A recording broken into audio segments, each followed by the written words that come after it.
guys, this is Olo here again, and this is my tech review. So today we're going to talk about LG TV settings, which I have on my OLED LG 65-inch. This is one of the requested videos which you guys requested for me to shoot and tell you what kind of settings do I have on my TV and why do I have them on such values. Actually, when you get your TV out of the box, and that will make picture quality better, and at the same time allow you to enjoy the experience of the movies and the way that actual creators of the movies wanted you to see it. So sit back, relax and enjoy, and make a notes so you can change those on your TVs as well. But I'm also going to show you how I connected my Apple TV 4 through the Ankai receiver, which I have Dolby Atmos receiver over here. But the thing is, with that receiver I had an issue. It didn't pass the Dolby Vision signal because it just simply cannot do that.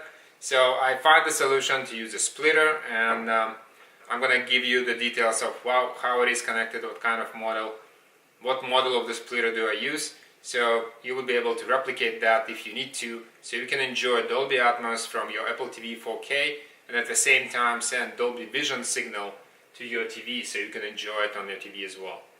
That was one of the issues I had, and therefore it was resolved. I was using that and enjoying it right now. So it's working 100%, so you can trust me on that. The other thing is that the Minix got update on the Kodi to the latest and greatest. So we're going to quickly look at that as well, how that will impact your settings on the Kodi side, so you can pass Dolby Atmos signal, because that was the other questions which I got on the internet as well. Addressed to my channel to show you what kind of setup do I have for Kodi, so it will go and use Dolby Atmos tracks and pass it correctly to the receiver, and therefore you can enjoy Dolby Atmos experience as well. Okay, so here's the TV, so hopefully that's more or less adjust on the size. Let me just make it slightly bigger so you can check the settings and see them clearly. Okay, so here's the list of the things, right? So one of the things which we'd like to check first is to go to the settings. You know how you do this, so you click on this icon here, which is the one which is showing the gear. That will drive you to settings of the TV. Go that, and you scroll over here to the custom all settings, right? Because there are also shortcuts on the side which you can use, but that's where you go first. That menu will allow you to actually move things much clearer on the side, and you will see the settings, the ones you want. So as you can see, I'm using picture mode and the cinema because that's the most practical mode to use unless you game or use like sports channels most of the time. But I'm using movies most of the time and watching movies, so I have that. Before we go to further and the details of this picture mode settings, I wanted to point this energy saving, which has auto, which is usually dedicated and it has to be set to the minimum or to the off if you want to. But if you use this TV mostly in a dim room, so I was usually going and say maybe just the minimum, or even the like that, and then to the minimum side, right? And then go here, and that will allow you to change it later on LED panel settings, right? So let's go here, and this is the logo luminance which I have to low, the lowest, so the static pictures on your TV will not be illuminated as high and therefore will prevent you from burning that picture permanently in. Screen shift is also good to have. It says regular time. It's basically go in interval and prevent panel from noising. Pixel refresher, that's the one which is shifting pixels when you shut down your TV, and basically prevent this all settings here, allowing you to save your panel and prevent burn in. Alright, let's go back. So additional settings. So eye comfort I turn off. I will tell you why later. That will allow me to actually do my color balance of the white balance settings to my liking. Otherwise those settings will not be available to you. Ultra HDMI HD deep color, I have that switched on HDMI 2 input, and this is where my Apple TV 4K is connected to, so I can get Dolby Vision passed to this TV. Otherwise, if you turn it off, then you're not gonna have that Dolby Vision settings available for TV. So it's better to turn it on for the input, which would get True HD, like HDR kind of thing, and also Dolby Vision, right? So Apple TV 4K provides Dolby Vision, so that's the best thing, and that's big difference in quality of the video. Alright, so picture test, you don't want to do that. That's basically getting your picture statically, and then it will tell you, do you like your picture? And you say yes, and it says okay, we don't see any problem. So pretty much like customized thing, which is up to you really to decide, right? Alright, let's go to the modes. So as you can see right now, if I have energy saving turn off from auto, I can do LED lights. And that's the settings which you can change, and the maximum you should have is 80. Don't go higher than that because that's not recommended, right? So I have it in 80 right now. If you go and use a TV in a dimmer room, like much dimmer than I have here, then what you can do is even go a little bit lower than 80. Right, so contrast ratio is 75. So the contrast is basically just in the difference between brights and the dark areas. So because this is OLED TV, you don't really need to bump it up too high. 75 is recommended value here. So, and it was recommended by most of the reviews which I looked on the internet. So that's what it is right now. Brightness is 50 to 52. Again, the same thing. Adjust brightness. Higher values increase brightness, but you don't necessarily want to do that because LEDs, OLED TVs are different. When you increase the brightness, you just washed out, you're getting your colors washed out. You need to increase also sharpness if you touch brightness, contrast and all that stuff to preserve the colors and make sure you see the colors and they're not washed off by the higher brightness values. So sharpness I have at 10 and color is 55, which is recommended value as well. Tint I don't do. Expert controls, this is where we have to get dynamic contrast and all that stuff. So picture option, we're gonna look at that as well. And at the end, don't forget, when you change the settings, click this apply to all inputs. So all of those things will go and be applied to all inputs for your TV. Alright, let's go to expert controls. So from expert controls we want dynamic contrast. And dynamic contrast is the one which is optimized based on the image brightness. So I have it set to the medium as recommended value. Super resolution is high. That means that everything else, like whatever signal you're going to be provided, will be upscaled to the most supported resolution, which is in this particular case is 4K. And also improve blurry and unclear areas and sharpen the image like you see here in the super resolution description. Color gamut I set to white, so we will have more wide range of the colors. Color filter, don't use. Gamma is 2.2. So gamma control is supposed to be medium, right? But that was on the previous version of the firmware of the TV. Right now you don't have medium settings. You have 1.9 as the lowest, 2.2, 2.4 in the middle, and BT 1886 at the top, right? So I use 2.2, which is kind of mid-range values. Right, so that's what I have. White balance, this is where we have to click and actually set the color temperature. So my color temperature profile, it sets to warm 2. So there are some other values like there is a cool, medium, warm 1, warm 2 and warm 3. Not necessarily going to use those warm 3 at all because it's going to be too much yellow and red. So method is 2 points, I didn't touch that, that's the original. Patterns, which is for specific patterns which you use to calibrate your TV. It sets to auto, but I don't have anything connected to calibrate that. Point is high, that's the signal level, so you have to get the recommended values to get the high. And now we're going to the colors adjustment. So based on the multiple reviews which I read about tuning and fine-tuning these TVs from the experts, right? I have these particular values. You turn up all the red to 10, you don't touch greens at all, which is 0, and you turn blue to -7. That way the picture is still going to be, white balance is still preserved, but the picture is slightly warmer than it's like normal for LG when everything is cold, right? So that's the thing. And again, apply to all inputs, I have that already. So that's the settings here. Alright, so the color management system. Well, this menu is really just for the tuning to see the yellows and red and magenta colors showing up, and I don't really use that at all, right? So this is just, if you go here, you will see that you can put saturation, higher tint, luminance, all the other stuff, and the color filter if you want to just make sure the red is red. Then you click on red here and the whole screen will be red, right? And then you select the other color, then the whole thing will be other color. So that's really, see all these colors here, blue, magenta, cyan, yellow. This is all just to calibrate the colors itself. I don't use those because regularly you're not going to use those at all. Alright, so let's go back here. So now we're going into noise reduction and some other things which are recommended. So noise reduction I put to medium. That's the recommended value as well. Impact noise reduction is low. Black level is low. You don't need to bump it up because this is OLED TV. So blacks are blacks. You don't really have to do it. Real cinema, I turn it on. This is optimized TV for movies.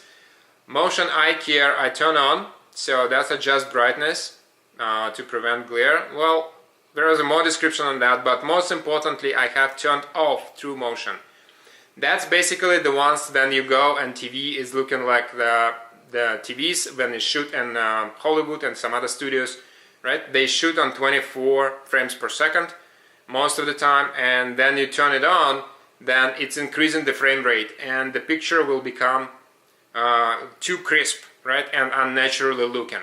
So I think there was a video also on YouTube with Tom Cruise and some other guy who actually told you that turn off True Motion, turn off all the motion control, lets you actually see the TV, an actual movie, the way the producer intended you to see it, right? If you turn it on or make it clear or smooth, like these things are also gonna get you adjusted the picture on the fly. And most of the problem is with 4K TVs with high frame rate is then you turn it on, then the picture looks unnatural, too crisp, too clear, and then the action goes to smooth. You don't really see the smooth, you see every single frame, right? And that's not how it was intended for you to see when the movie was shot. So anyway, I turn it off as recommended, and it looks like it's much better right now than it used to be on the movies. So for the sound mode, I have Dolby Atmos turned on, so by default, even though I have my receiver, but sometimes I'm just using TV on its own, especially for YouTube. So these things are turned on by default, adaptive sound control, all of these are standard settings, right? Not really changing here much. The other thing is, which you have to probably do, is just to run sound test to make sure you don't really blow up the speakers and make sure that reflection is there. And maybe you can do some adjustments, right? Volume, this is automatic volume adjustments and stuff, right? From the channels, the one thing which I have is the channel advisor is turned on. Even though it didn't show me much, then usually it's supposed to show you the channels which similar to your preferences and find the channels which are pretty much showing the same content. Didn't see those, so it's not really doing much. The other thing is, in general, the other thing is, which I changed here by default, it's off. It's a channel plus. We talked about that briefly in my previous video, which will allow you, this channel plus settings will allow you to see for free IPTV channels on your TV. So once your TV is connected to internet, you don't really need to connect it to anywhere else. You will see all the channels you want freely from IP channel plus, and they will show up in a guide like similar to what you have on satellite TV. Alright, and that's pretty much it. The other thing is, which you have to check periodically, is to go to About This TV. This is where you get firmware update. I have it firmware update on automatic. As you can see, my version is 04.10.15. I checked for update yesterday. There were no new updates for this TV. So therefore we're still running on that firmware release. But make sure your TV is really up to date, especially if you read something that there are new features advertised on OLED from LG. They're most likely going to be reflected in a new firmware update, which you will have to install. And if you don't have that automatic turned on, then your TV will not install that. Alright, that's pretty much it on my settings. So let's look more on how it is working right now with the splitter, like I promised you. And also, the other thing is just to see how the Dolby Vision works. Alright. So let's just pause for a sec here. Alright, so what I'm gonna do right now is turn on my Harmony remote. I have this thing configured on an Apple TV. right? So when I click that, it will turn on the receiver automatically, switch TV to HDMI 1, so it will see Dolby Vision signal, and then turn on Apple TV 4K as well. So let's do that. Yeah, you hear that, that's a click from the receiver. On KAIO, that's right, so we're gonna also change it to HDMI 1. Alright, and you can see here there is a Dolby Vision icon over here, so that means the signal is recognized.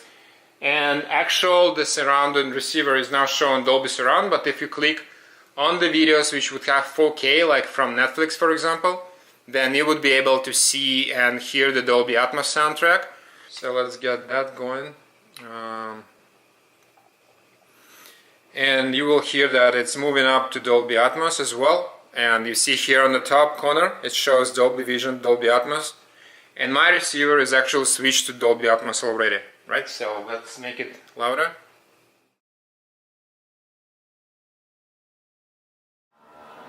So let me show you like the Atmos logo over here. It's showing up, Atmos, right?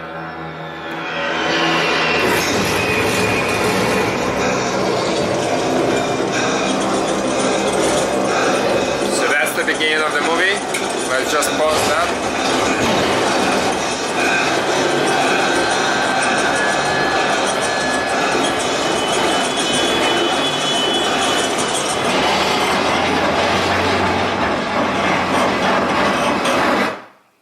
Alright, so here it is, and the setup is showing up and it's working up. How did I do it? So first of all, there is a cable going from my Apple TV to the splitter, right? And the splitter is right here.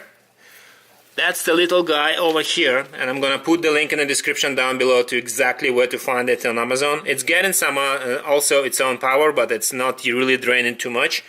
And the principle is very simple. You get one input in and two exits right away. One is going to TV, and one is output is going to the receiver itself, right? And that way the signal is fully synchronized, so there is no delay or lag or anything like that. I just drop it there, and there is a cable management issue of course here, but that's what usually happens when we have tons of cables. As you can see, my receiver on the back got a whole bunch of stuff connected, but this is how it's working, right? And once the signal reaches the receiver and at the same time reach the TV, your result is going to be like you're going to see Dolby Vision like expected on this screen and Dolby Atmos on the sound. Alright, so let's look right now on the other thing which I wanted to show you is the setup which I have for my Minix, which got recently updated on its own because it says an automatic update, and it's got new Kodi. So here it is. This is the Minix interface. As you can see, there is Android and everything, right? So let's go to our applications. Let me just click that and click this thing. Alright, so this is the Kodi, and it's 18.0 LIA, right? That's a new release. What they did here is nothing much changed, but the thing is, which you have to validate, is go to the system settings, go to system here, go to audio, go to channels. I have 7.1, but this is just an upscale in case there is not enough channels. So we're using Android standard soundtrack and all the drivers. Stereo upmix, I'm not really using that. So going back, most important part is down here. So pass-through should be on, as you can see. Compatible receiver for AC3 is on. Dolby Digital Plus is on, which is new. I didn't have it before. DTS compatible, True compatible HD, and DTS HD compatible. Those things are all has to be turned on. And otherwise your soundtrack will not have Dolby Atmos, right? So that's what it's supposed to be. Once you exit from here and go to the demo disc, which I have, and the video I have is Blade Runner 2049. I added Dolby Atmos soundtrack to this movie. There is a process how to do it if you're interested, how to add soundtrack for Dolby Atmos to your movies. Ask me in the comments down below, I will explain to you, and if there is enough likes for this video and the questions for that, then I will shoot another video in explaining you how to do it and what programs I use and stuff like that. so let's go to our demo disc. Alright, so this is the Gravity movie again.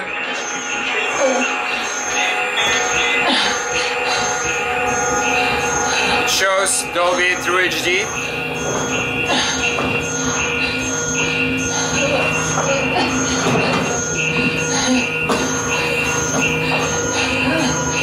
Alright, that's the soundtrack which I added over.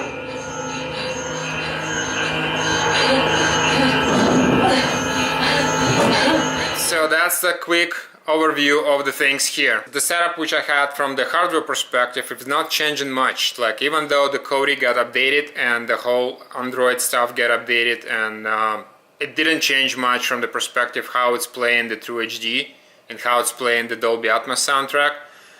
You have that for Gravity, for example. I added the soundtrack as well. It wasn't there in the original movie, so I have to download it separately and then using the procedure just add it up to the clip.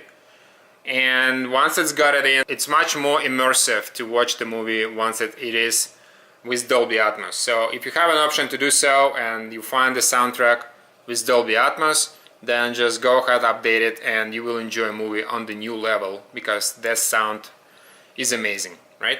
Okay guys, so that's it for today's review. If you like this video, you know what to do. Could give us a thumbs up, subscribe to my channels, like this video, share it with your friends. If you don't like it, you also know what to do.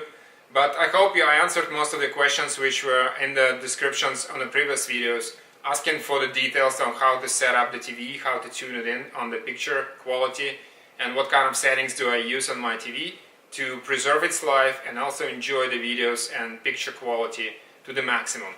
Also, there is the splitter which I use for the passing signals together at the same time to my receiver, to Dolby Atmos, and also to this TV to provide Dolby Vision. I'm gonna put the link in the description down below so you can easily get it on Amazon. It's not very expensive, it's actually very cheap as well, but the quality is good and it's not heating up even though it's constantly connected to the power. So it's just doing the job, and you can use multiple options on that, but I'm using just the one which split the original signal into two, and that works very well. If you try to use some other modes, there are some complaints here and there, but that's not what I'm after. From my perspective, that splitter is doing the job exactly as it's supposed to, and I don't see any problems using that at all. So from the Kodi perspective, make sure you go in, update, and once you got in, if the Kodi doesn't really see the Dolby Atmos capable receiver settings, then you have to go back to your Android settings first and make sure you have those there, and make sure you have those enabled and selected. So it's Dolby HD that you are after, like I indicated in my video for Minix. When I just got this thing, I shoot a video. I'm going to put a link in the description down below to that video as well. It's called Better Than Apple TV 4. The other thing which I missed on Minix is Dolby Vision and True HD, but the rest of it is just fine and it's working like a charm.